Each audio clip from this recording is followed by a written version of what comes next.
വനം വകുപ്പ് എടുത്തിരിക്കുന്ന കേസുമായി ബന്ധപ്പെട്ട ആ വിഷയത്തിലേക്ക് വരുന്നതിന് മുൻപ് വേടന്റെ കഞ്ചാവ് കേസുമായി ബന്ധപ്പെട്ട അഡ്വക്കേറ്റ് ഹരീഷ് വാസുദേവൻ നമുക്കൊപ്പം ചേരുന്നത്. വേടന്റെ അറസ്റ്റുമായി ബന്ധപ്പെട്ട് ഒരു മറു ക്യാമ്പയിൻ സമൂഹ മാധ്യമങ്ങളിൽ ഇപ്പോൾ നിറഞ്ഞു നിൽക്കുന്നു എന്നുള്ളത് കൊണ്ടുകൂടിയാണ്. ഹരീഷ്, ഒരുപാട് പേരെ ഇൻഫ്ലുവൻസ് ചെയ്യുന്ന ഒരു റാപ്പർ കഞ്ചാവ് കേസിൽ അറസ്റ്റിലാവുമ്പോൾ അത് വേടൻ തന്നെ നിഷേധിക്കാത്തൊരു സാഹചര്യത്തിൽ കൃത്യമായി അതിന് തെളിവുകളോടെ അറസ്റ്റിലാകുമ്പോൾ ആ വാർത്ത മാധ്യമങ്ങൾ കൊടുക്കുന്നത് അടക്കം അനുവാദരഹിതമായ ഈ സെൻസേഷണലിസം, അതാണ് ഹരീഷിന്റെ വാക്ക് തന്നെ. എന്തുകൊണ്ടാണ് അത്തരത്തിലൊരു നിലപാട് ഹരീഷ് അടക്കം കുറച്ചുപേർ സമൂഹ മാധ്യമങ്ങളിൽ എടുക്കുന്നത്? ഒന്നാമത്തേത്, ഇത് ഏതെങ്കിലും തരത്തിലുള്ള ക്യാമ്പയിനായി എനിക്ക് തോന്നുന്നില്ല. മറിച്ച് സ്റ്റേറ്റ് എടുക്കുന്ന ഒരു പൊസിഷനോട്, കേരളത്തിലെ മീഡിയ എടുക്കുന്ന ഒരു പൊസിഷനോട് ഇൻഡിപെൻഡന്റ് ആയ മറ്റ് പല വിഷയങ്ങളിലും കഠിനമായി വിയോജിക്കുന്ന വ്യത്യസ്ത രാഷ്ട്രീയ പ്രസ്ഥാനങ്ങളിൽ വിശ്വസിക്കുന്ന ആളുകൾ ഈ വിഷയത്തോട് പ്രതികരിച്ചത് മാധ്യമങ്ങൾ ഒരുപക്ഷെ ഒരു ക്യാമ്പയിനായി കണ്ടിട്ടുണ്ടാവും. അത് ഒരു തരത്തിലുള്ള ഒരു ക്യാമ്പയിൻ സ്വഭാവമുള്ള കാര്യമല്ല. ആ പ്രതികരണങ്ങൾ എല്ലാവരും പറയുന്ന ആ പ്രതികരണങ്ങൾ ഏതാണ്ട് ഒരേ സ്വഭാവമുള്ളതാണ്. അത് കേരളത്തിലെ മീഡിയ ഈ കാര്യത്തിൽ എടുക്കുന്നത് ഒരു ഡിസ്പ്രൊപ്പോർഷനേറ്റ് സെൻസേഷണലിസം ആണ് എന്നുള്ളതാണ്. എനിക്കറിയാം, അപർണ കേരളത്തിലെ മുതിർന്ന മാധ്യമ പ്രവർത്തകയാണ്, നിരവധി ഇത്തരം കേസുകൾ റിപ്പോർട്ട് ചെയ്തിട്ടുള്ള ഒരാളാണ്. അപർണ സ്വയം പറയുകയും ഉറക്കെ ചിന്തിക്കുകയും ചെയ്യേണ്ട ഒരു കാര്യം, കേരളത്തിലെ കഴിഞ്ഞ ദീർഘകാലത്തെ നമ്മുടെ പോലീസിന്റെ അല്ലെങ്കിൽ എക്സൈസിന്റെ വകുപ്പിന്റെ ഒക്കെ ആക്ഷൻസ് ശ്രദ്ധിച്ചു കഴിഞ്ഞിട്ടുണ്ടെങ്കിൽ കേരള ഗവൺമെന്റോ കേരളത്തിലെ പോലീസോ ഇത്തരത്തിൽ 1-2 ഗ്രാം കഞ്ചാവ് കൈവശം വെക്കുന്ന ആളുകളെ ഫോക്കസ് ചെയ്ത് തുടങ്ങിയ ഒരു ക്യാമ്പയിൻ അല്ല. ഇതിപ്പോ എത്തി നിൽക്കുന്നത് അത്തരം ആളുകൾ ഏതെങ്കിലും തരത്തിലുള്ള നിയമലംഘനം നടത്തുന്ന ആളുകൾക്ക് ഏതെങ്കിലും തരത്തിൽ നിയമലംഘനം തുടരുന്നതിനോ അതിനെ ന്യായീകരിക്കുന്നതിനോ വേണ്ട ഒരു വരി പോലും ഇതിൽ ആരെങ്കിലും എഴുതിയിട്ടുണ്ടെന്ന് ഞാൻ വിശ്വസിക്കുന്നില്ല. നിയമവ്യവസ്ഥ മുന്നോട്ട് പോവുക തന്നെ വേണം. വാദം അതൊന്നും ആയിരുന്നില്ല. കേരളത്തിലെ ചില മാധ്യമങ്ങൾ ഇതിന് കൊടുക്കുന്ന ടൈറ്റിൽ കാർഡുകൾ വേടൻ എന്ന റാപ്പർ ഉയർത്തുന്ന രാഷ്ട്രീയത്തെ റദ്ദ് ചെയ്യുന്ന തരത്തിലുള്ള വാദഗതികളാണ്. എല്ലാവരും ശിക്ഷിക്കപ്പെടുന്ന പോലെ വേടനും ശിക്ഷിക്കപ്പെടാനുള്ള ഉത്തരവാദിത്വം സ്റ്റേറ്റിനുണ്ട്. പക്ഷേ അതിനപ്പുറത്തേക്കുള്ള ഡിസ്പ്രപ്പോർഷനേറ്റ് ആയിട്ടുള്ള ടൈറ്റിൽ കാർഡുകൾ, പ്രത്യേകിച്ച് ആ രാഷ്ട്രീയത്തെ റദ്ദാക്കുന്ന തരം ടൈറ്റിൽ കാർഡുകൾ, ഞാൻ അതുകൊണ്ടാണ് മോഹൻലാലിന്റെ ഉദാഹരണം പറഞ്ഞത്. മോഹൻലാലിന് കിട്ടിയിട്ടുള്ള പ്രിവിലേജ്, ആനക്കൊമ്പ് കേസിൽ ആനക്കൊമ്പ് ഇപ്പോഴും മോഹൻലാലിന്റെ വീട്ടിൽ തന്നെയുണ്ട്. എത്ര ദിവസങ്ങൾക്കുള്ളിലാണ് സംസ്ഥാന സർക്കാർ കേന്ദ്ര സർക്കാരിന് ഇളവിന് എഴുതുകയും ആ ഇളവ് വാങ്ങിച്ചുകൊണ്ട് ഹരീഷ്, 2 കേസല്ലേ ഹരീഷ്? അത് രണ്ടും കൂടെ മിക്സ് ചെയ്യുന്നതിൽ വലിയൊരു വിഷയമുണ്ട്. പുലിപ്പല്ല് കേസ് വേറെയാണ്, കഞ്ചാവ് കേസ് വേറെയാണ്. ഇത് രണ്ടും രണ്ടാണ്. ഇത് രണ്ടും കൂടെ ഒരുമിച്ച് ഒന്നാക്കി ഒരു പോസ്റ്റ് ഇടുമ്പോൾ അത് നൽകുന്ന ഒരു വലിയ തെറ്റിദ്ധാരണ നിറഞ്ഞൊരു സന്ദേശമുണ്ട്. രണ്ടും കൂടെ എങ്ങനെയാണ് ഒന്നാകുന്നത്? രണ്ടും ഒന്നാണെന്നല്ല ഞാൻ പറഞ്ഞത് ഇതിനകത്ത് വേടനെ പിടിക്കുന്നത് 1-2 ഗ്രാം അല്ലെങ്കിൽ 5 ഗ്രാമിൽ താഴെയുള്ള കഞ്ചാവ് കേസിലാണ്. കഞ്ചാവ് കേസിൽ കേരളത്തിലെ പോലീസ് ഇപ്പോൾ ഫോക്കസ് ചെയ്തിരിക്കുന്നത് സെലിബ്രിറ്റികളുടെ കഞ്ചാവ് ഉപയോഗത്തെയാണ്. മറിച്ച് കഞ്ചാവോ അല്ലെങ്കിൽ അതിനെ മുകളിലുള്ള ഏതെങ്കിലും തരത്തിലുള്ള ഇത്തരത്തിലുള്ള കെമിക്കൽ ഡ്രഗിനെയോ ഡീല് ചെയ്യുന്ന ഒരു ഡീലറെ പോലും നമുക്ക് പിടിക്കാൻ പറ്റിയിട്ടില്ല. നമ്മുടെ ഫോക്കസ് മുഴുവനും ഇപ്പോ സെലിബ്രിറ്റികൾ അവരുടെ വീട്ടിൽ വെച്ച് ഉപയോഗിക്കുന്ന, അതുകൊണ്ടാണ് ഞാൻ പറഞ്ഞത് ഇതിനെ രണ്ടായിട്ടാണ് ഞാൻ കാണുന്നത്. മാധ്യമങ്ങൾ എങ്ങനെ കാണുന്നു എന്നുള്ളത് മാധ്യമങ്ങൾ. ഹരീഷ്, ഇതിനകത്ത് അല്ല, ഞാൻ ചോദിക്കാം ഹരീഷ്, അപ്പോൾ സെലിബ്രിറ്റികൾ വീട്ടിൽ വെച്ച് കഞ്ചാവ് ഉപയോഗിച്ചാൽ ഇത് പിടിക്കണ്ട, ഇത് അന്വേഷിക്കണ്ട, ഇതങ്ങ് വിട്ടുകളയാം, ഇനി ഇത് സോഴ്സ് കണ്ടെത്തിയിട്ട് ഈ കേസൊക്കെ പിടിച്ചാൽ മതി എന്നാണോ? കേസ് പിടിക്കുന്നതിനെതിരായിട്ടോ പോലീസിനെതിരായിട്ടോ എക്സൈസിനെതിരായിട്ടോ നിയമ നടപടികൾക്കെതിരായിട്ടോ സോഷ്യൽ മീഡിയയിൽ ആരെങ്കിലും സംസാരിച്ചിട്ടുണ്ടോ എന്നാണ് ഞാൻ ചോദിച്ചത്. ഇല്ല എന്നാണ് ഉത്തരം. മറിച്ച് കേരള പോലീസിന്റെയും ഈ മിഷന്റെയും ഫോക്കസ് ശരിയാണോ? നിങ്ങൾ ഡിസ്പ്രപ്പോർഷനേറ്റ് ആയിട്ട് ഇതിനെ ഹൈലൈറ്റ് ചെയ്യുന്നു. അവിടെയാണ് പ്രശ്നം. രാവിലെ മുതൽ വൈകിട്ട് വരെ ഒരാളെ 5 ഗ്രാം കഞ്ചാവിനെ അറസ്റ്റ് ചെയ്തത് ഫോക്കസ് ചെയ്യലാണോ നമ്മുടെ ഈ സ്റ്റേറ്റിന്റെ മിഷൻ? അതാണോ ലക്ഷ്യം? അല്ല. അതേസമയം അയാളെ പുറത്തു കൊണ്ടുവരണമെന്നോ ഏതെങ്കിലും തരത്തിൽ അയാൾ ഈ നിയമ സംവിധാനത്തിനകത്ത് നിന്ന് രക്ഷപ്പെടണമെന്നോ ആരെങ്കിലും പറയുന്നുണ്ടോ? ഇല്ല. ഡിസ്പ്രപ്പോർഷനേറ്റ് ആയി ഒരാളെ ടാർഗറ്റ് ചെയ്ത് നടത്തുന്ന ഇത്തരത്തിലുള്ള ക്യാമ്പയിൻ മോഡിലുള്ള, അതാണ് ഞാൻ പറഞ്ഞത്. ഞാൻ ഏഷ്യാനെറ്റിന്റെ ഉദാഹരിച്ചുകൊണ്ട് തന്നെ പറയാം. ഏഷ്യാനെറ്റിന്റെ ടൈറ്റിൽ കാർഡിൽ വേടന്റെ റാപ്പിന്റെ വാക്കുകൾ കോട്ട് ചെയ്ത് അതിനെ റദ്ദാക്കുന്ന തരത്തിൽ കഞ്ചാവ് തുന്നിയ കുപ്പായം എന്ന് ഹെഡ്ലൈൻ കൊടുത്തിട്ടുണ്ടെങ്കിൽ തെറ്റാണ്.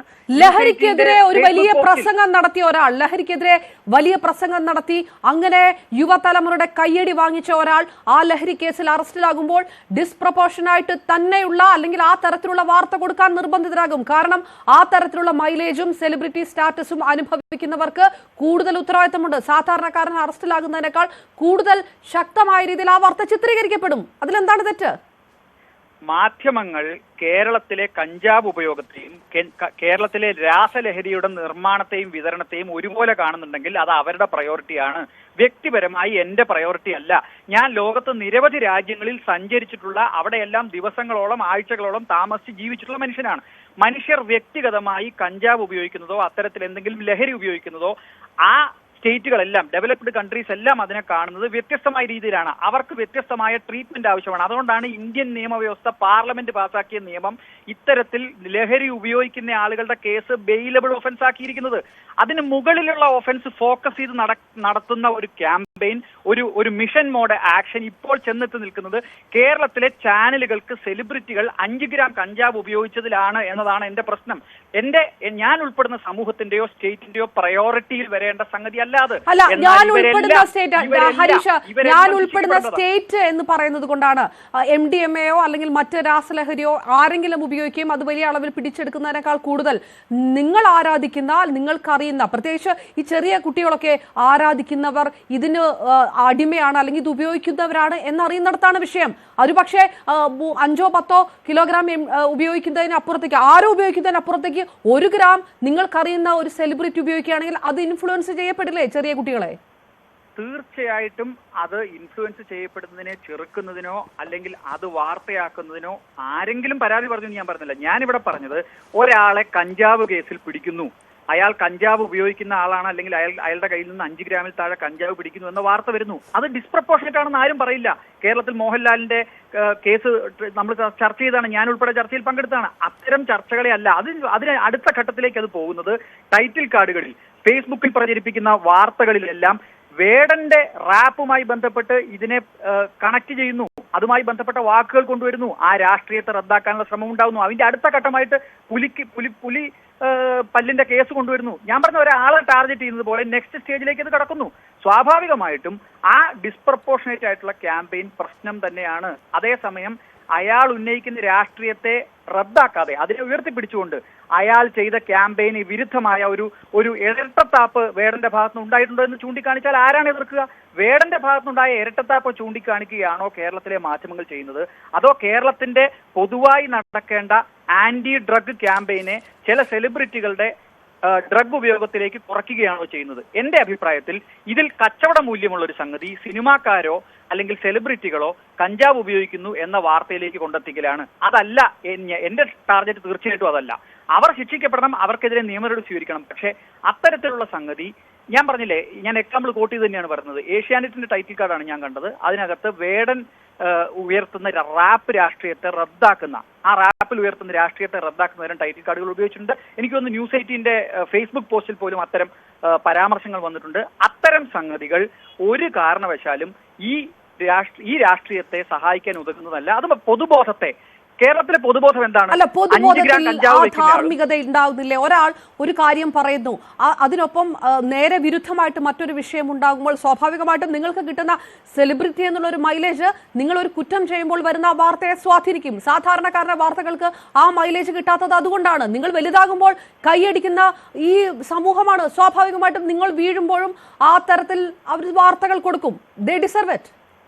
നോക്കൂ, കേരളത്തിൽ ഏതെങ്കിലും ആന്റി ഡ്രഗ് ക്യാമ്പയിൻ നയിച്ച് സെലിബ്രിറ്റി ആയ ഒരാളല്ല വേടൻ സെലിബ്രിറ്റി ആവുന്നതോ വേടൻ ചെറുപ്പക്കാർക്കിടയിൽ ശ്രദ്ധിക്കപ്പെടുന്നതോ അയാൾ ഉയർത്തുന്ന ജാതി രാഷ്ട്രീയം കൊണ്ട് തന്നെയാണ്. കേരളത്തിൽ മുഖ്യധാരാ മാധ്യമങ്ങളും സ്റ്റേറ്റും നിരന്തരം അവഗണിക്കുന്ന ജാതി പ്രശ്നത്തെ ചെറുപ്പക്കാർക്കിടയിൽ ചർച്ച ചെയ്യാൻ, സെലിബ്രേറ്റ് ചെയ്യാൻ വേടന് കഴിയുന്നുണ്ടെങ്കിൽ വേടന്റെ വിജയമാണ്. അല്ല, അതുകൊണ്ട് ആ ജാതി രാഷ്ട്രീയം കൊണ്ട് ഇങ്ങനെ ഒരു കേസ് വന്നു എന്നുകൂടിയാണോ ഹരീഷ് പറയുന്നത്?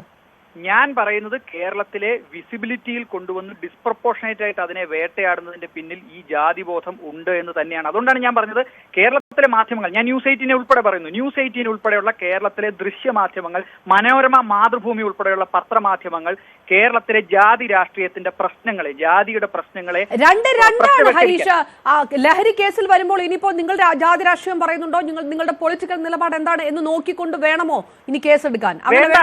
രണ്ട് കാര്യമാണ്. വേണമെന്ന് പറയുന്നില്ല, ഇത് രണ്ട് കാര്യം തന്നെയാണ്. ഞാൻ പറയുന്നത് വേടൻ എന്ന റാപ്പർ ജനശ്രദ്ധ നേടുന്നതും ജനപിന്തുണ നേടുന്നതും ആന്റി ഡ്രഗ് ക്യാമ്പയിൻ കൊണ്ടല്ല എന്ന് പറയാനാണ് ഞാൻ ആ വാചകം ഉപയോഗിച്ചത്. എന്നാൽ വ്യക്തിഗതമായ ലഹരി ഉപയോഗത്തെ ലോകത്ത് എല്ലായിടത്തും എങ്ങനെയാണ് മാധ്യമങ്ങൾ കൈകാര്യം ചെയ്യുന്നത് അതേ രീതിയിൽ കൈകാര്യം ചെയ്യേണ്ടതാണ്. കാരണം ഞാനും നിങ്ങളും റോട്ടിലിറങ്ങി അല്ല, അങ്ങനെയാണെങ്കിൽ ഇന്ത്യയുടെ നിയമം അതനുസരിച്ച് മാറണം. അങ്ങനെയാണെങ്കിൽ നമുക്ക് അതുപോലെ ചെയ്യാം. അതിനുവേണ്ടി നിങ്ങൾക്ക് പറയാം. അതല്ലാതെ ഇത് കഞ്ചാവ് ഉപയോഗം കുറ്റമായിട്ട് നിൽക്കുന്ന ഒരു രാജ്യത്ത് ആ രീതിയിലേ അതിനെ എടുക്കാൻ കഴിയൂ. നോക്കൂ, കഞ്ചാവ് ഉപയോഗം എന്നത് കുറ്റകരമാണ് എന്ന കാര്യത്തിൽ തർക്കമില്ല. എന്നാൽ നിയമം കഞ്ചാവ് ഉപയോഗത്തെയും മറ്റ് ലഹരി പദാർത്ഥങ്ങളുടെ ഉപയോഗത്തെയും രണ്ടായിട്ടാണ് കാണുന്നത്. ഉപയോഗത്തെ മാത്രമല്ല, അതിന്റെ വിതരണത്തെയും അതിന്റെ മറ്റ് ശൃംഖലകളെയും രണ്ടായിട്ടാണ് കാണുന്നത്. രണ്ടും രണ്ട് തരത്തിലുള്ള ഒഫൻസ് ആണ്. ഈ 2 ദിവസത്തെ ഞാൻ ചലഞ്ച് ചെയ്യുന്നു കേരളത്തിലെ മാധ്യമങ്ങളെ. ഈ 2 ദിവസത്തെ ക്യാമ്പയിന് ശേഷം കേരളത്തിലെ ജനങ്ങൾക്കിടയിൽ നിങ്ങൾ ഒരു സർവേ എടുക്കൂ. ഏതാണ് വലിയ കുറ്റകൃത്യമായി നിങ്ങൾ പറയുന്നതായി നിങ്ങളുടെ പ്രേക്ഷകർ കേൾക്കുന്നത്? അത് അവർ മനസ്സിലാക്കുന്നത്. അവർ നിയമം അറിയുന്ന ആളുകളല്ല, അവരിതിന്റെ ന്യൂആൻസസ് അറിയുന്ന ആളുകളല്ല. കേരളത്തിൽ പൊതുബോധത്തെ ഊട്ടിയുറപ്പിക്കാനല്ലാതെ ഇത്തരത്തിലുള്ള റാപ്പർമാരുടെ കഞ്ചാവ് ഉപയോഗമാണ് ഇവിടുത്തെ വലിയ പ്രശ്നം എന്ന തലത്തിലേക്ക് ഡിസ്പ്രപ്പോർഷനേറ്റ് ആയിട്ട് സ്റ്റേറ്റിന്റെ മിഷനെ ഡിസ്പ്രപ്പോർഷനേറ്റ് ആയിട്ട് ബാധിക്കുന്ന തരത്തിൽ ഒരു പൊതുബോധ നിർമ്മിതി കേരളത്തിലെ മാധ്യമങ്ങൾ വഴി കഴിഞ്ഞിട്ടുണ്ട്. നിങ്ങൾ മാധ്യമങ്ങൾ ചെയ്യുന്നില്ലെങ്കിൽ അത് ചെയ്യാൻ അക്കാഡമിക് സമൂഹം തയ്യാറാണ്. അടുത്ത വരും ദിവസങ്ങളിൽ ഈ ക്യാമ്പയിൻ കേരളത്തിലെ ഹരീഷ് അപ്പോഴും ചോദിക്കുന്നത്, ഈ റാപ്പറൊക്കെ ആരാധിക്കുന്ന ഇൻസ്റ്റാഗ്രാമിലൊക്കെ ഫോളോ ചെയ്യുന്ന 18 വയസ്സിന് താഴെയുള്ള കുട്ടികളുണ്ട്. ഇവർക്ക് നിങ്ങൾ ഈ നിലപാടെടുക്കുമ്പോൾ എന്ത് സന്ദേശമാണ് കൊടുക്കുന്നത്? അവർക്ക് ഒരാശയക്കുഴപ്പം നിങ്ങളുടെ വാക്കുകളിലില്ലേ? ഇല്ല എന്നാണ് എന്റെ ഉത്തരം. കാരണം എന്റെ സോഷ്യൽ മീഡിയ പോസ്റ്റുകളിലെല്ലാം ഇതുണ്ട്. ഞാൻ ശ്രദ്ധിക്കുകയായിരുന്നു. 18 വയസ്സിന് മുകളിൽ പ്രായമുള്ള 25 വയസ്സിൽ അല്ലെങ്കിൽ 30 വയസ്സിൽ താഴെ പ്രായമുള്ള ഏതെങ്കിലും കുട്ടികൾ നമുക്ക് അവരെ വിളിക്കാൻ പറ്റില്ല, യുവാക്കൾ, അവരാരെങ്കിലും ഡ്രഗ് അബ്യൂസ് ശരിയാണ്, വേടൻ ചെയ്തത് ശരിയാണെന്ന് എവിടെയെങ്കിലും ഒരു കമന്റിലെങ്കിലും പറഞ്ഞിട്ടുണ്ടോ? ഇല്ല. അവരെല്ലാം വേടന്റെ നിലപാടിനെ ഹരീഷ്, ഞാൻ ചോദിക്കുന്നത് ഏത് ഗായകനാണെങ്കിലും, ഇപ്പൊ കേരളത്തിൽ ഇത്രയും പ്രശസ്തിയുള്ള ഏത് ഗായകനാണെങ്കിലും, റാപ്പാണെങ്കിലും പോപ്പാണെങ്കിലും ഒക്കെ ഈ തരത്തിൽ വാർത്ത വരില്ലേ? അതല്ലാതെ ഇത് വേടനായതുകൊണ്ട് മാത്രമാണോ ഈ വാർത്ത വന്നിരിക്കുന്നത്? അങ്ങനെ നിങ്ങൾക്ക് പറയാൻ കഴിയുമോ? മറ്റാൾക്കാരാണെങ്കിൽ ഈ വാർത്ത മാധ്യമങ്ങൾ മുക്കുമോ? ഈ മാധ്യമങ്ങൾ മുക്കുമോ എന്ന കാര്യത്തിൽ എനിക്കൊരു തർക്കവുമില്ല. ഏത് തരത്തിലുള്ള വാർത്താ മാധ്യമങ്ങൾ അത് സെലിബ്രിറ്റി സ്റ്റാറ്റസ്, അതാ ഞാൻ പറഞ്ഞു, വിൽപ്പന സാധ്യതയുള്ള ഏത് വാർത്തയും കേരളത്തിലെ അല്ല, അത് ഏത് സെലിബ്രിറ്റി ഗായകനാണെങ്കിലും വരും എന്നാണ് ഞാൻ പറഞ്ഞത്. അല്ലാതെ ജാതിയോ മതമോ രാഷ്ട്രീയമോ നോക്കിയിട്ടല്ല, അത് ആരാണെങ്കിലും വരും. അതുകൊണ്ടാണ് ഞാൻ പറയുന്നത്, മോഹൻലാലോ മമ്മൂട്ടിയോ അതുപോലുള്ള കേരളത്തിലെ സുരേഷ് ഗോപിയോ അതുപോലുള്ള കേരളത്തിലെ സെലിബ്രിറ്റി സ്റ്റാറ്റസ് ഉള്ള ആളുകൾ ഒരു കേസിൽ പെടുമ്പോൾ അവർ നടത്തിയ കലയുടെയോ അവർ നടത്തിയ ആക്ടിവിറ്റിയെയോ റദ്ദ് ചെയ്യുന്ന തരത്തിലുള്ള ഒരു സംഗതിയും കേരളത്തിലെ മാധ്യമങ്ങളിൽ നിന്ന് വരില്ല. അത് അവരുടെ പ്രിവിലേജാണ്. അവർക്ക് ആ പ്രിവിലേജ് ഉണ്ട്. ഹേമ കമ്മിറ്റി വിഷയം വന്നപ്പോൾ ഈ പ്രിവിലേജ് കിട്ടാതിരുന്ന അല്ലാത്തവരും ഉണ്ടല്ലോ. ഹേമ കമ്മിറ്റി വിഷയം വന്നപ്പോൾ എത്ര നടന്മാർ, എത്ര സിനിമാ പ്രവർത്തകർ എന്ത് പ്രിവിലേജ് കിട്ടി? ഒരു ക്രൈം വരുമ്പോൾ അവർക്ക് എന്ത് പ്രിവിലേജ് ആണ് കിട്ടുന്നത്? ആ തരത്തിൽ തന്നെ അവർ വിമർശിക്കപ്പെടാറില്ലേ? അവരുടെ ആരുടെയും കലാജീവിതമോ അവരുടെ പൊളിറ്റിക്കൽ നിലപാടോ റദ്ദാക്കുന്ന തരത്തിൽ ഒരു ഹെഡിങ് പോലും കേരളത്തിൽ, ഇപ്പൊ ദിലീപ് കേരളത്തിൽ ഏറ്റവും കൂടുതൽ അറ്റാക്ക് ചെയ്യപ്പെട്ട ഒരു പ്രതിയാണ് ദിലീപിന്റെ കലാജീവിതം റദ്ദാക്കുകയോ ദിലീപിന്റെ വരുംകാല പഴയകാല സംഗതികൾ റദ്ദാക്കുകയോ ചെയ്യുന്ന ഒരു ടൈറ്റിൽ കാർഡ് പോലും വന്നിട്ടുണ്ടാവില്ല.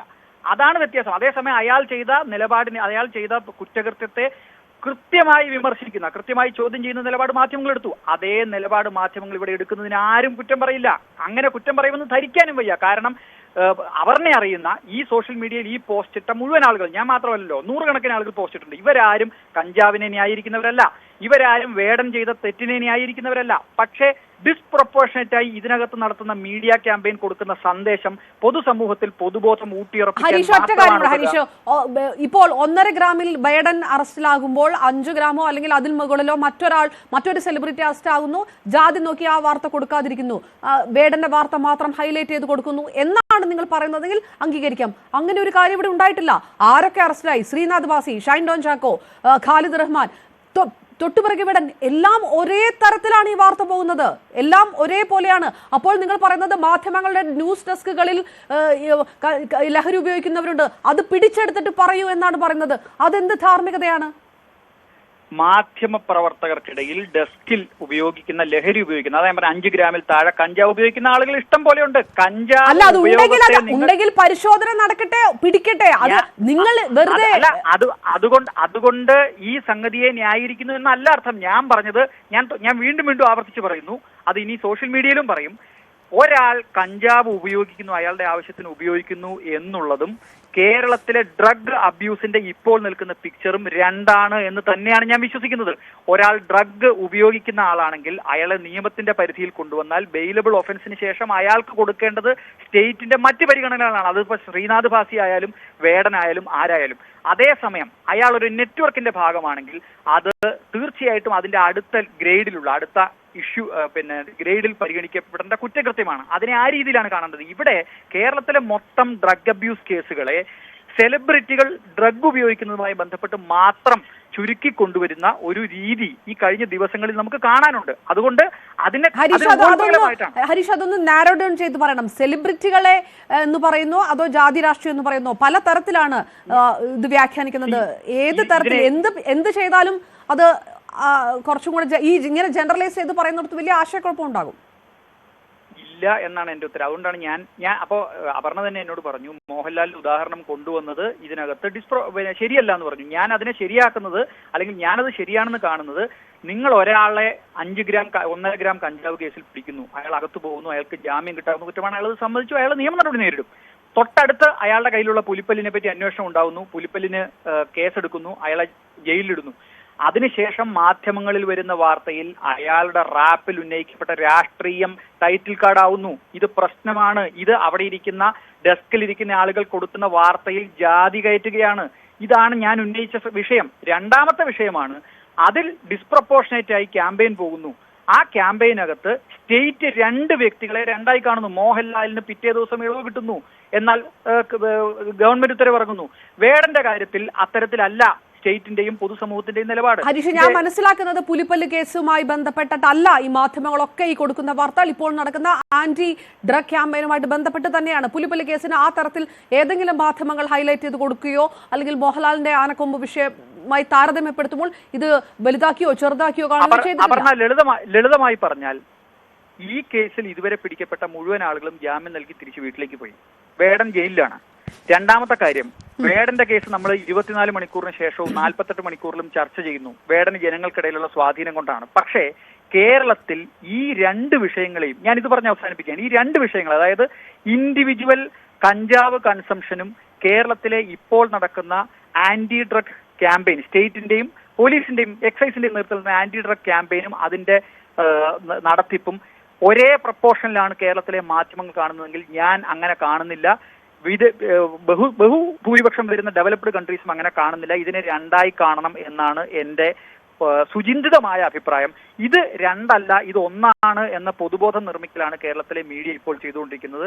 അതിൽ ജാതി രാഷ്ട്രീയമുണ്ടെന്ന് ഞാൻ പറയുന്നില്ല. അതിൽ മാധ്യമങ്ങളുടെ പൊതുബോധം നിർമ്മിച്ചു തന്നെയാണുള്ളത്. എന്നാൽ വേടന്റെ വാർത്ത വരുമ്പോൾ വേടന്റെ രാഷ്ട്രീയവുമായി ചേർത്ത് ടൈറ്റിൽ കാർഡുകൾ നിർമ്മിക്കുന്ന ദൃശ്യമാധ്യമങ്ങൾ ഇതിനകത്ത് ജാതി തന്നെയാണ് കാണുന്നത്. അത് അവർ മനസ്സിലാക്കേണ്ടതും അവർ തിരുത്തേണ്ടതുമാണ്.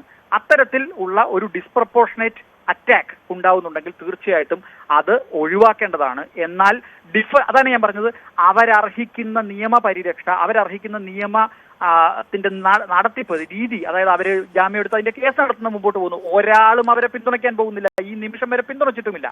എന്നാൽ നമ്മുടെ ഫോക്കസ് മാറിപ്പോകുന്നു എന്നുള്ളതൊരു യാഥാർത്ഥ്യമാണ്. നമ്മുടെ ഫോക്കസ് ഇതല്ല. നമ്മുടെ ഫോക്കസ് ഈ ഡ്രഗ് അബ്യൂസ് കേസുകൾ വെളിച്ചത്ത് കൊണ്ടുവരിക എന്നുള്ളതാണ്. അതല്ല ഇപ്പോൾ കേരളത്തിലെ മാധ്യമങ്ങളിൽ നടക്കുന്നത് എന്നുള്ളതാണ്. കേരള പോലീസിന് ഭയങ്കര സന്തോഷമായിരിക്കും, എക്സൈസിന് സന്തോഷമായിരിക്കും. കാരണം അവരേതെങ്കിലും ഒരാളുടെ 5 ഗ്രാം കഞ്ചാവ് ഉപയോഗത്തെ ടാർഗറ്റ് ചെയ്ത് പോകുന്നു, മാധ്യമങ്ങളെ അറിയിക്കുന്നു, മാധ്യമങ്ങൾക്ക് ആ ഫ്ളാറ്റിൽ കയറുന്നത് മുതൽ ഇറങ്ങുന്നത് വരെയുള്ള വിഷ്വലുകൾ കിട്ടുന്നു. അവരുടെ ഉദ്ദേശം എന്താണെന്നുള്ളത് വളരെ ക്ലിയർ ആണ്. ഞാൻ സ്റ്റേറ്റിനോട് പറയാൻ ആഗ്രഹിച്ചതാണ് ഞാൻ എന്റെ പോസ്റ്റിൽ പറഞ്ഞത്. നിങ്ങളുടെ ഫോക്കസ് ഇതല്ല. നിങ്ങൾ ആളുകളെ പിടിക്കുന്നത് കൊള്ളാം, ജയിലിലാക്കുന്നത് കൊള്ളാം, ജാമ്യത്തിൽ എടുക്കുന്നത് കൊള്ളാം, പക്ഷെ കേരളത്തിന്റെ സ്റ്റേറ്റ് മിഷന്റെ ഫോക്കസ് ഇതല്ല. അത് ഫോക്കസിൽ നിന്ന് രക്ഷപ്പെടാൻ വേണ്ടി കേരളത്തിലെ ഒരു ഡ്രഗ് പെഡലറെങ്കിലും ഒരു ഡീലറെങ്കിലും വെച്ചിട്ടാണ് നമ്മൾ ഈ ആഹ്ലാദിക്കുന്നതെങ്കിൽ ശരിയാണ്. അങ്ങനെയല്ല. ആ ഒരു വാദത്തിലേക്ക് ആ ഒരു വാദം അവിടെ ചർച്ച ചെയ്യപ്പെടട്ടെ. ഏതായാലും നന്ദി ഹരീഷ് വാസുദേവൻ. ആ തരത്തിലുള്ള ഹരീഷ് പറഞ്ഞ പോലെയുള്ള നിലപാടുകൾ സമൂഹ മാധ്യമങ്ങളിലുണ്ട്. അത്തരം ചർച്ചകൾ നടക്കുകയും ചെയ്യുന്നുണ്ട്. Social media